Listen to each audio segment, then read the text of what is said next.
வணக்கம் என் அன்பு நேயர்களே, மீண்டும் ஒருமுறை இந்த இனிய மாலை நேரத்தில் உங்களோடு இணைவதில் எனக்கு மனம் நிறைந்த மகிழ்ச்சி. இது கேள்விகளாயிரும் நேரம். கேள்விகளால் நமது பகுத்தறிவையும் பட்டறிவையும் புதுக்கிக் கொள்கிற நேரம். இன்று டெல்லியில் உச்சநீதிமன்றத்தில் தமிழ்நாடு முழுவதும் ஆவலோடு எதிர்பார்த்து கொண்டிருந்த ஒரு வழக்கு விசாரணைக்கு வந்தது. குக்கர் சின்னம் தர முடியுமா முடியாதா என்ற கேள்விக்கு விடை காணுகிற வழக்கு அது. தேர்தல் ஆணையம் மிகவும் முயன்று பார்த்தது.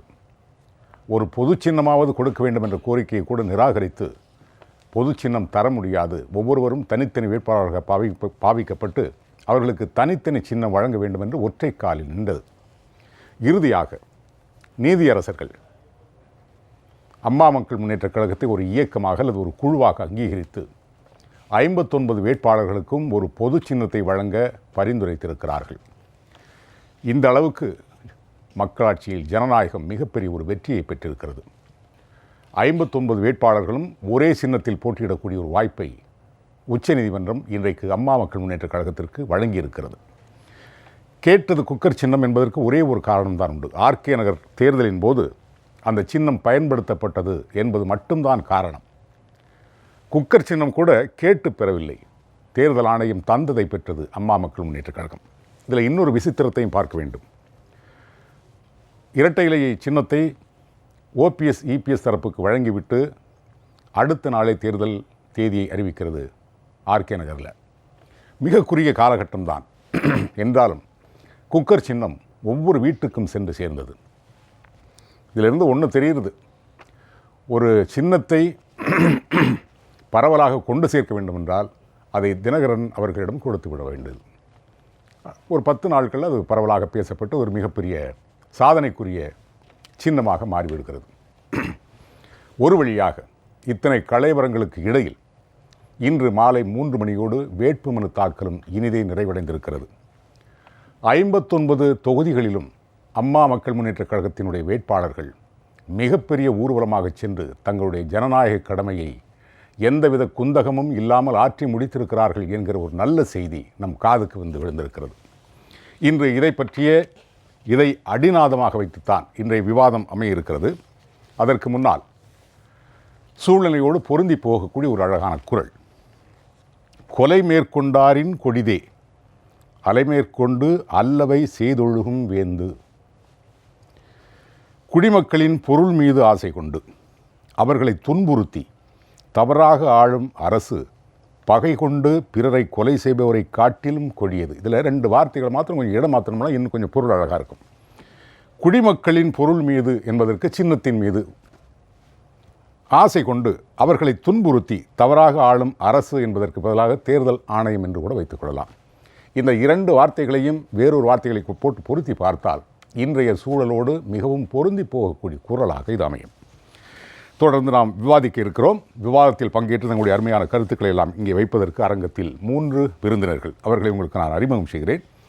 திரு ஷியாம் அவர்கள் மூத்த பத்திரிகையாளர், அவரை அன்போடு வரவேற்கிறேன். வணக்கம். திரு சரவணகுமரன் அம்மா மக்கள் முன்னேற்றக் கழகத்தோட செய்தி தொடர்பாளர், அவரையும் அன்போடு வரவேற்கிறேன். திரு தமிழ்மணி அவர்கள் மூத்த வழக்கறிஞர், அவரையும் அன்போடு வரவேற்கிறேன். வணக்கம். நேற்றும் நீங்கள் 2 பேர் வந்திருந்தீங்க. இன்றைக்கு நீட்சி அதனால தான் உங்கள் 2 பேரையும் திரும்பவும் அழைக்க வேண்டிய ஒரு சூழல் வந்தது. ஏன்னா அதை தொடர்ந்து விரிவாக பேசுவதற்கு நீங்கள் சரியான நபர்கள் என்பதனால. இல்லை, தமிழ்மணி அண்ணன் இன்னும் கூட பொருத்தமானவர். காலையிலிருந்து அவரோட விவாதங்கள் எல்லாமே மிக சிறப்பாகவும் காய்தல் ஊத்தல் இன்றியும் அமைந்திருந்தது. நன்றி சார், உண்மையிலே மனமார்ந்த பாராட்டுகள் அவருக்கு. தொடர்ந்து கவனித்துக் கொண்டு காலையில இருந்து புதிய தலைமுறை பல டிவியில் விவாதங்கள் இவர் வந்துட்டு இருக்கும்போது இவங்க 2 பாயிண்ட் தான் கேட்டிருக்கேன்.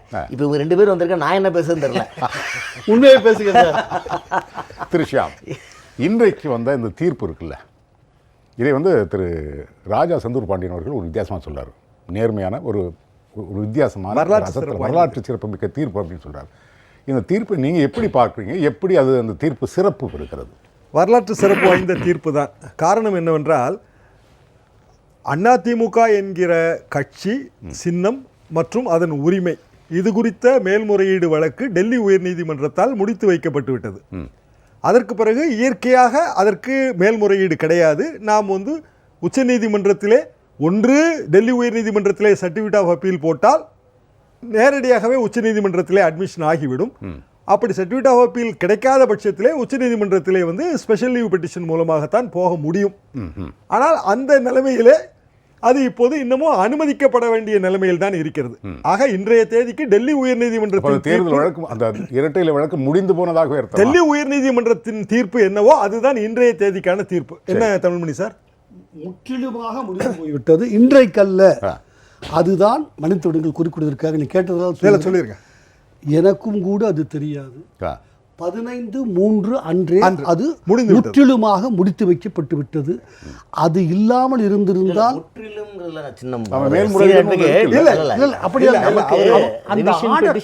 ஒரு நிமிஷம் 15/3 அன்று அந்த ஆணை பிறப்பிக்கப்பட்ட அன்றே வந்து அது முடிந்து விட்டது. அதற்கு பிறகு நமக்கு இயல்பான மேல்முறையீடு இருக்குல்ல, அது வந்து கிடையாது. எந்த வழக்காக இருந்தாலும் அது முற்றிலும் இல்லை. நான் இல்லை முற்றிலும்ங்கிற வார்த்தையை மட்டும் தான். ஏன்னா ரிவிஷன் பெட்டிஷன் ஒன்று இருக்கு, பின்னாடி அதெல்லாம் இருக்கு.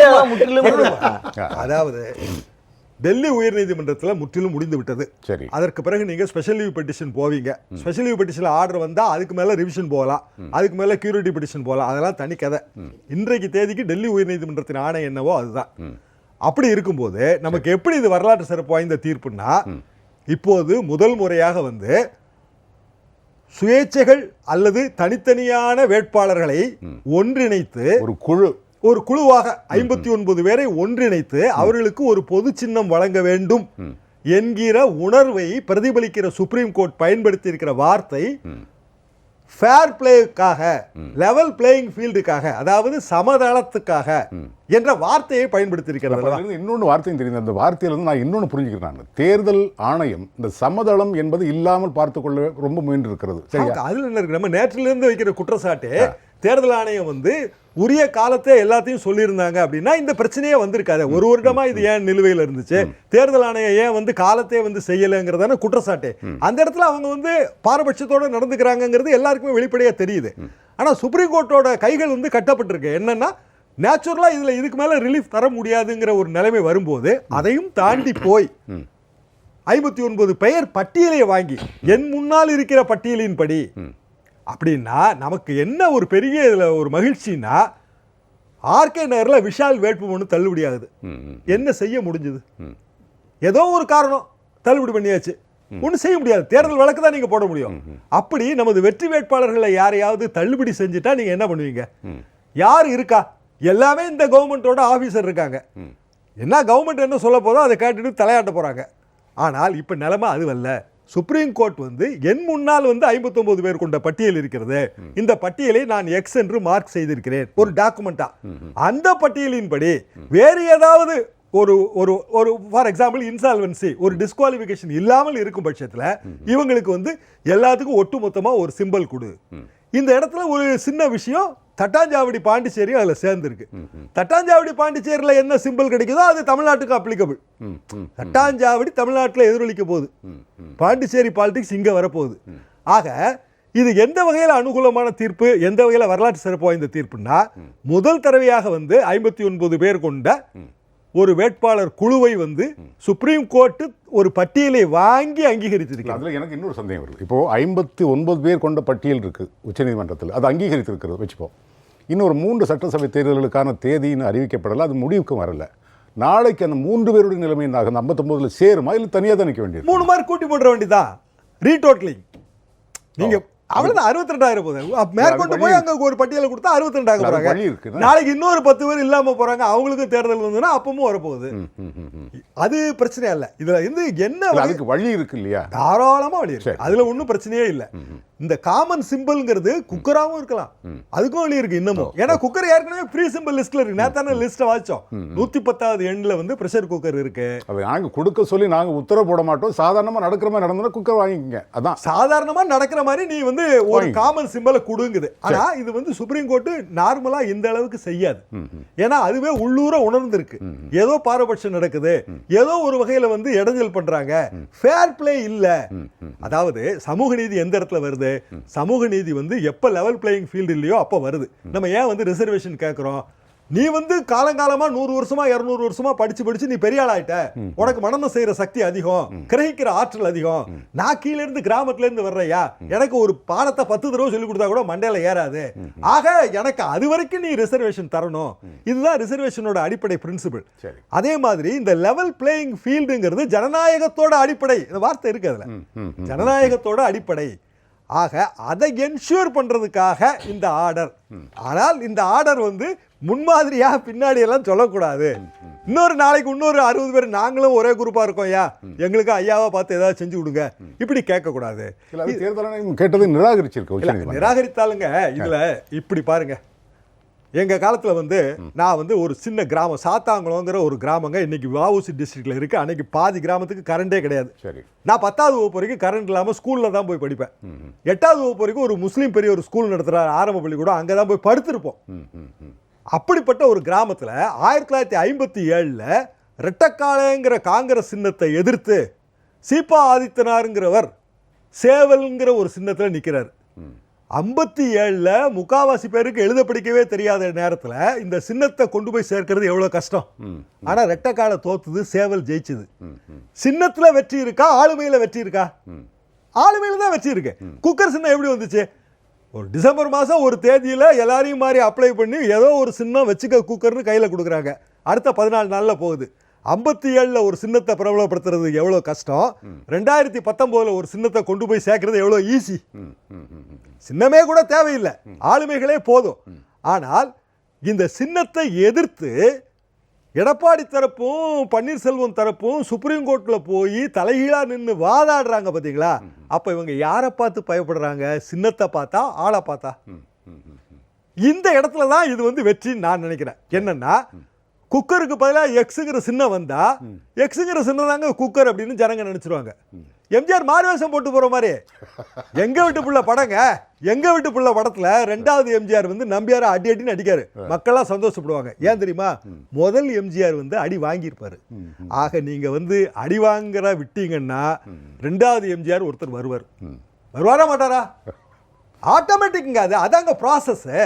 அதைத்தான் இவங்க செய்யறாங்க. இவங்க வந்து என்ன செய்யறாங்க அப்படின்னா, பந்த அடிக்கிறாங்க, அடிங்க, உயரம் எழும்புது, வேகமா அடியா, அப்பதான் பந்துக்கு வலிக்கும், அடி அடிக்க அடிக்க மேலே உயரம் போயிட்டே போகுது. ரொம்ப சிம்பிள் ப்ராசஸ்.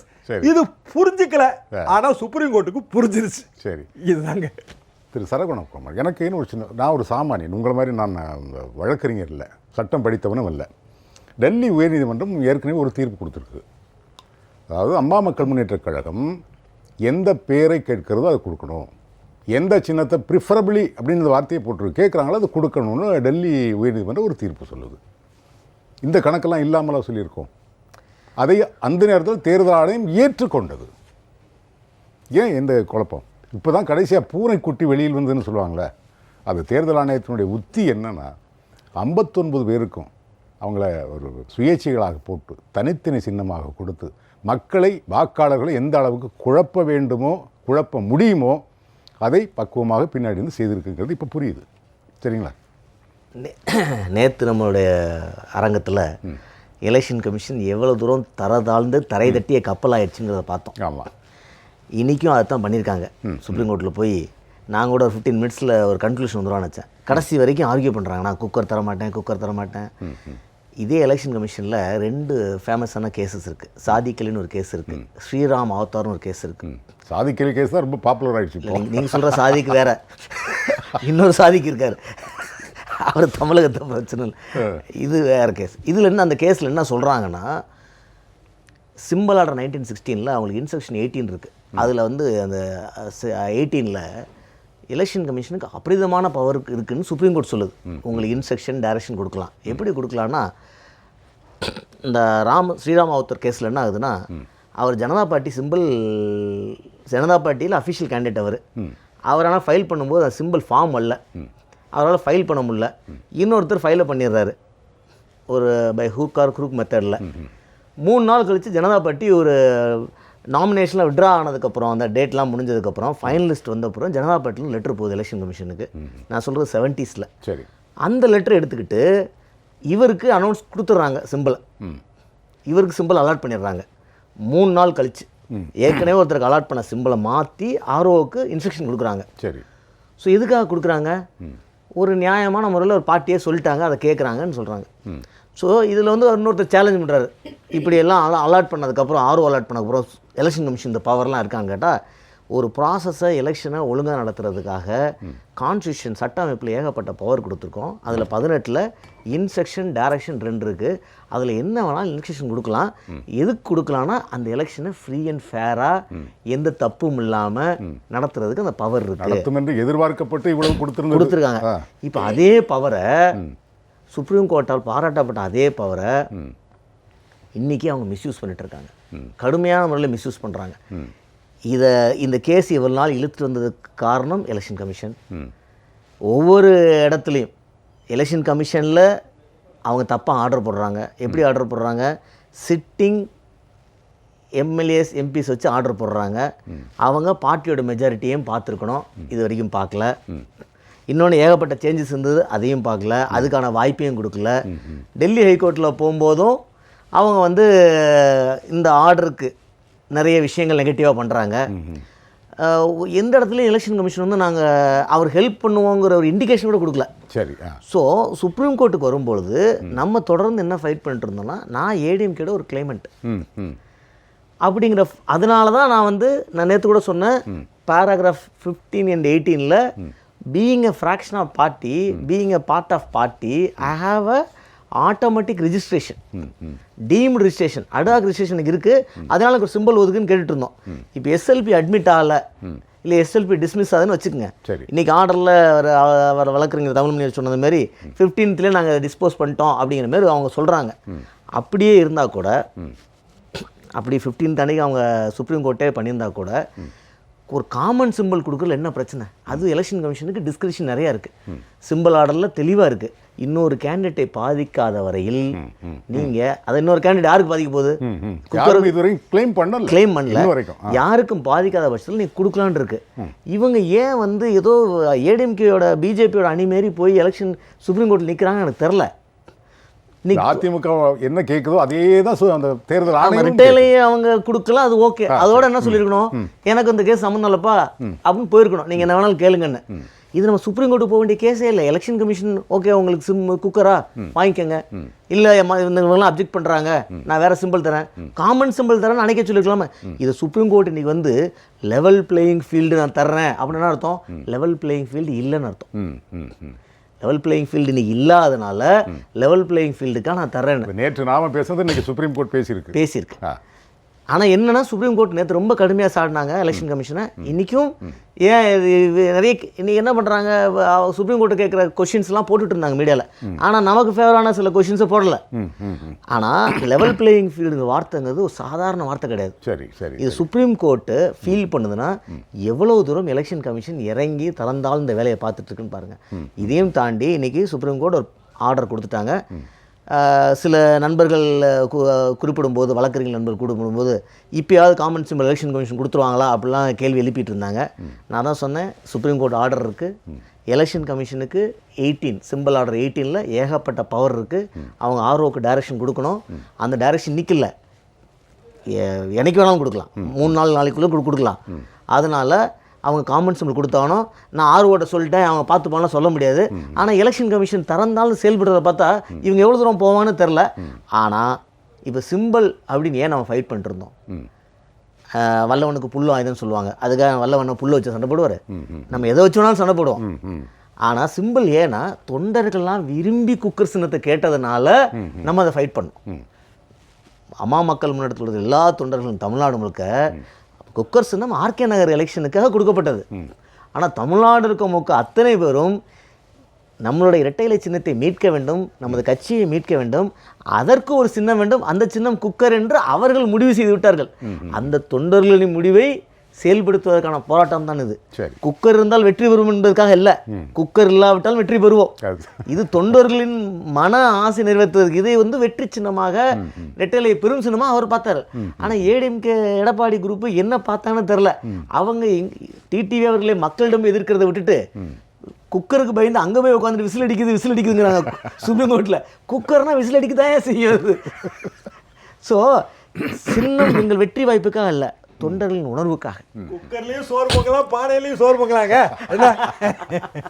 ஸோ திரு தமிழ்மணி, ஒரு முக்கியமான கேள்விக்கான ஒரு ஆணி விருதிலிருந்து கிடச்சிருக்கு.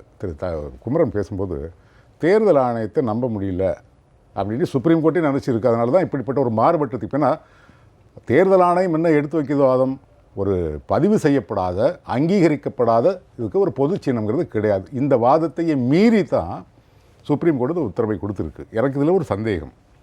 குக்கர் சின்னம் அது பட்டியலில் இருக்குது, அதை வேறு மாதிரி சித்து விளையாட்டுக்கு பயன்படுத்தாது தேர்தல் ஆணையம் என்று என்ன நிச்சயம்? தயவு செய்து என்னுடைய முதல் கட்ட கருத்துக்களை கேட்கிற போது என்னை அனுமதித்து விடுங்கள்.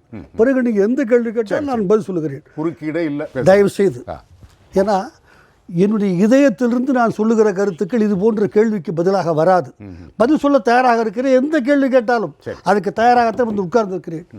இடுக்கண் வருங்கால் நகுக, அதனை அடுத்தூறுவது அகுதொப்பதில் அடுத்து வருகிற சிந்தம் நல்ல சிந்தமாக இருக்கும்.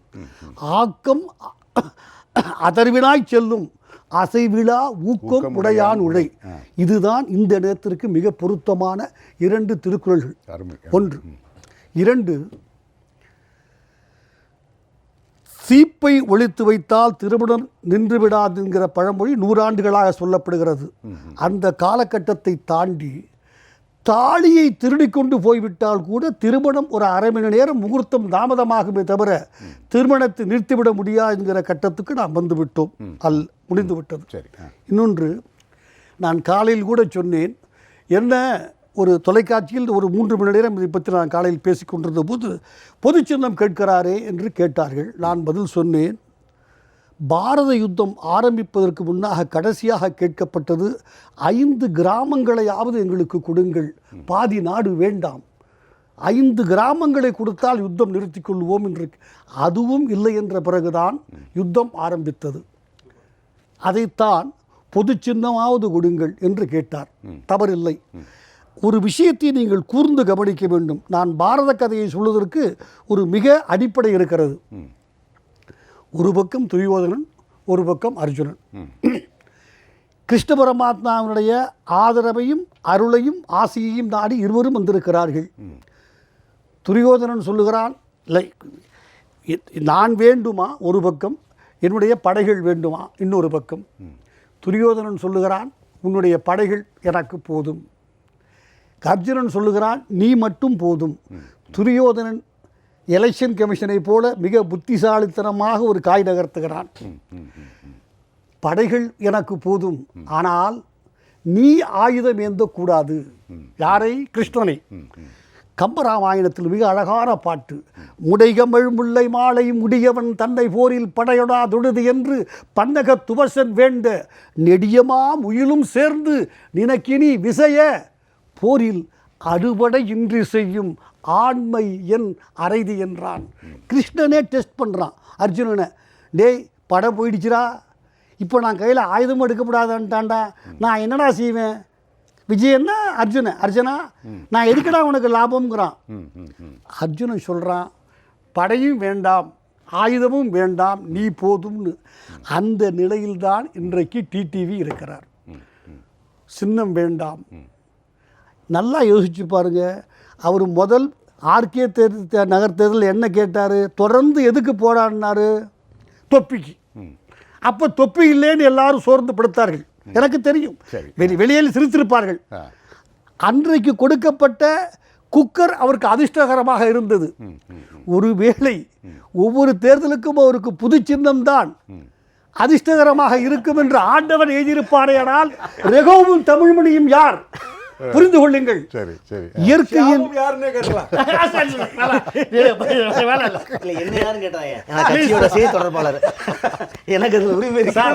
நான் யார் என்பதை என்றைக்கு புரிந்து கொள்கிறோனோ அன்றைக்கு வாழ்க்கை முடிந்துவிடும் நான் தெளிவாக தெரிந்து வைத்திருக்கிறேன். எனவே இந்த இயற்கையினுடைய போக்கை கணிக்கக்கூடிய ஆற்றல் உள்ளவர்களாக நான் என்னையும் கருதவில்லை, யாரையும் கருதவில்லை. இந்த அடிப்படையில் ஒரு எனக்கு வருத்தம் இருக்கிறது. இந்த அமமுகவினுடைய அதாவது நீ தயவுசெய்து புரிந்து கொள்ள வேண்டும், குறை சொல்லுவது யாரையும் என்னுடைய நோக்கம் அல்ல. ஆனால் சுட்டி காட்ட வேண்டிய கடமை எனக்கு இருக்கிறது.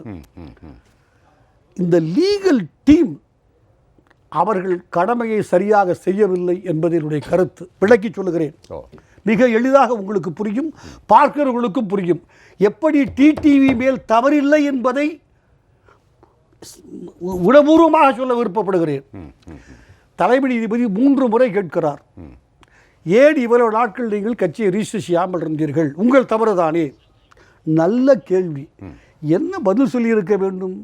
59 வேட்பாளர்களோட பட்டியல் சுப்ரீம் கோர்ட்டால் இறுதி செய்யப்பட்ட பட்டியல். சரி, அது பெரிய லாபம். இல்லைன்னா இந்த 59 எலெக்ஷன் ஆபீசரும் என்ன செய்ய போறாங்கிறது நமக்கு கடைசி வரைக்கும் பதப்பதைப்பா தான் இருக்கும். என்ன வேணாலும் செய்வாங்க. அப்படி இருக்கும்போது ஏற்கனவே நமக்கான உதாரணம் ஆர்கே நகர்ல விஷாலோட வேட்புமனு தள்ளுபடி. ஆக அந்த ஒரு பெரிய லூப் ஹோல் வந்து இதுல அடபட்டு போச்சு. ஒன்று. இரண்டாவது, இந்த 59 பேருக்கும் ஏ ஃபார்ம் பி ஃபார்ம் இதெல்லாம் கையெழுத்து போடுறதுக்கான ஒரு அமைப்பு வந்து நம்மகிட்ட எலெக்ஷன் கமிஷனால் தரப்படவில்லை. இப்போ அந்த வேலை இல்லை, ஏ ஃபார்ம் பி ஃபார்ம் வேலை இல்லை. ஆக நெட் ரிசல்ட் ஒரு தேர்தலில் எல்லாரும் வந்து ஒரு சிம்பலை வந்து ரிட்டர்னிங் ஆஃபீஸர்கிட்ட வாங்கினா நம்ம அந்த சிம்பலை சுப்ரீம் கோர்ட்டில் வாங்கிட்டு வந்திருக்கோம். சரி, நல்லது. ஒரு முக்கியமான வழக்கு, அதில் உள்ள சின்ன சின்ன முடிச்சுகளெல்லாம் ரொம்ப அழகாக ஊற்றிங்க. அதற்காகவே உங்கள் மூவருக்கும் ஜெயா+ தொலைக்காட்சி சார்பில் நெஞ்சார்ந்த நன்றி. நேயர்களை மீண்டும் ஒரு கேள்விகளாக நினைச்சு உங்களை சந்திக்கும் வரை உங்களுக்கு நன்றியும் வணக்கமும் சொல்லி விடைபெறுவது உங்கள் எம்ஜே ரகு. வணக்கம் நேயர்களே.